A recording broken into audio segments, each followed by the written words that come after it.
I had just curled up on the hotel bed, the soft glow of the bedside lamp making the room feel warm and perfect. It was our first night as husband and wife, the first quiet moment after weeks of wedding chaos. My husband, Daniel, was smiling at me from across the room, champagne in hand, when a loud, urgent knock rattled the door. We froze. Another knock, sharper this time. Who could that be? Daniel whispered, setting down his glass. When he opened the door, his face fell. There, standing in the hallway of our honeymoon suite, was his mother. Her hair was messy, her eyes red from crying, and she clutched a small overnight bag like it was a lifeline. "Mom?" Daniel said, his voice a mixture of shock and worry. I'm sorry," she stammered, stepping inside without waiting to be invited. "I didn't know where else to go." I sat up straight, my heart racing. This was supposed to be our time, our escape from family drama and wedding planning and everything else. Now here she was, standing in the middle of our carefully planned honeymoon. Daniel shot me an apologetic look. I forced a smile, but inside, I was screaming, "Why now?" Daniel closed the door gently, as if afraid any sudden movement might shatter the fragile air in the room. His mother stood by the edge of the bed, clutching her bag so tightly her knuckles were white.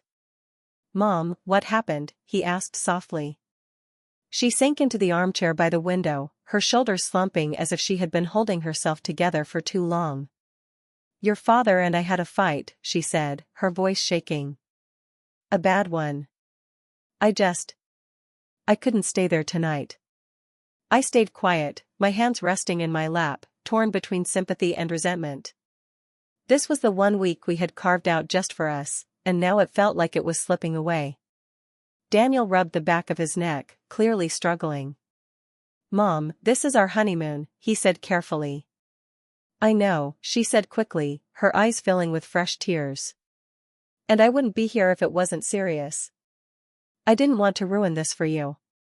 The room went silent except for the faint hum of the air conditioner. I could feel Daniel's eyes on me, waiting for me to say something, to either insist that she leave or to tell her she could stay.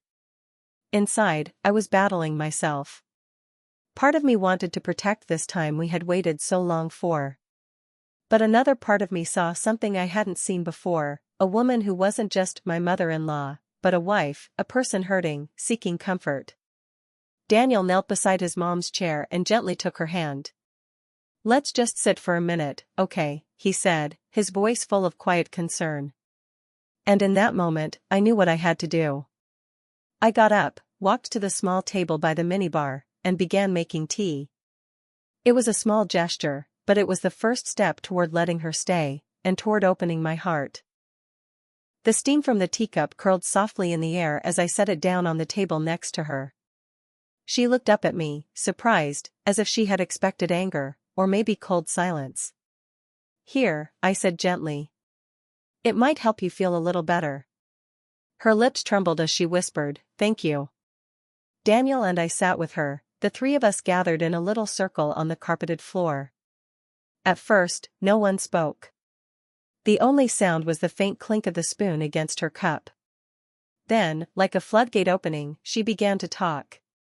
She told us about years of holding everything together, raising kids, managing a household, being the one everyone leaned on, and how somewhere along the way, she had started to feel invisible. "When you got married," she said softly, "I felt like I was losing my place in your life too. And then your father, we had this awful fight. He said I was overreacting. Maybe I am. But I just couldn't be alone tonight." Her voice cracked, and I felt my chest tighten. For the first time, I saw her not as the woman who raised my husband, but as a human being who was hurting. I reached out and placed my hand over hers. "You're not overreacting," I said. "Feeling unseen hurts. And I think it takes a lot of courage to say you need someone." Daniel's eyes softened as he looked at me, a mix of gratitude and love, before turning back to his mom. "You'll never lose me, Mom," he said quietly. "Not now. Not ever." She broke down then, leaning against him, and I felt something shift in the room. What had started as an interruption was turning into something else entirely, a moment of healing none of us had expected. The room felt different now, softer, warmer, as if the tension that had entered with her had quietly dissolved. Daniel kept his arm around his mom while she wiped her tears with a tissue from the nightstand. "Maybe I shouldn't have come," she whispered. "I didn't want to burden you." Daniel shook his head. "Mom, you're not a burden. You needed us, and we're here." I could see the guilt in her eyes, the way she kept glancing at me as if waiting for me to be angry. Instead, I smiled and said, "You know, honeymoons are supposed to be about celebrating love. Maybe tonight, we can celebrate family love, too." Her face softened, and for the first time all evening, she let out a small laugh. It was shaky, but it was there. Daniel hesitated for a moment, then reached for his phone. "Let's call Dad," he said. She froze. "Oh, Daniel. I don't think." But he had already dialed. When his father's voice came through the speaker, it was heavy with worry. "Dad," Daniel said gently, "Mom's here with us. She's safe. But you two need to talk. Right now." There was a pause, then a quiet, "Put her on." We watched as she took the phone with trembling hands.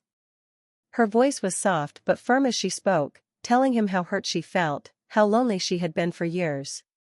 For once, he didn't interrupt, he just listened. And then, to all our surprise, he apologized. "I love you," his father said through the speaker. "I don't want to lose you. Can we fix this?" Her shoulders sagged with relief. She whispered, "Yes. I want to fix this too." When the call ended, there was a moment of silence, but this time, it wasn't heavy. It was peaceful. Daniel turned to me, his eyes shining. "I think this was exactly where we were supposed to be tonight." And for the first time since the knock at the door, I believed him. Morning light spilled softly through the hotel curtains, painting the room in a golden glow. Daniel's mom sat at the small table, sipping coffee with a quiet smile, a completely different woman from the one who had knocked on our door the night before. "I'm sorry again for barging in," she said as we packed up her bag. "But I think last night saved something important." Daniel hugged her tightly. "It saved more than that, Mom. It reminded me how much family matters, even when it's complicated." We walked her down to the lobby, and as she left to catch her ride home, she turned back and gave me a look I'll never forget. It was a look of gratitude, of respect, of finally seeing me as more than just the woman who married her son. When we returned to our suite, Daniel and I sat quietly on the bed, holding hands. The room was the same, but somehow it felt richer, filled with something far bigger than just our honeymoon. "I thought last night would ruin everything," I admitted. He smiled, brushing a strand of hair from my face. "It didn't ruin it. It made it unforgettable." And he was right. Our honeymoon wasn't about beaches or candlelit dinners anymore. It had become something far more meaningful, a reminder that love isn't just about two people escaping the world. Sometimes, it's about letting the world in, just enough to help someone else find their way back to love, too. As we stepped out into the sunshine for the day ahead, my heart felt full. We hadn't just started our marriage, we had helped rekindle another one.